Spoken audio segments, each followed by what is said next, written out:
Guys, so I didn't remove this adhesive, I don't know, screen protector back in 2000, earlier, 19.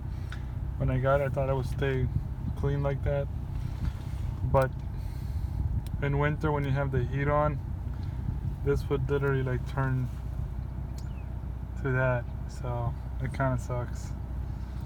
So it's better just to take it off. It's a lot better.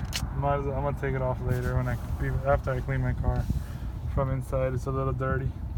But one thing I do hate about this right now is that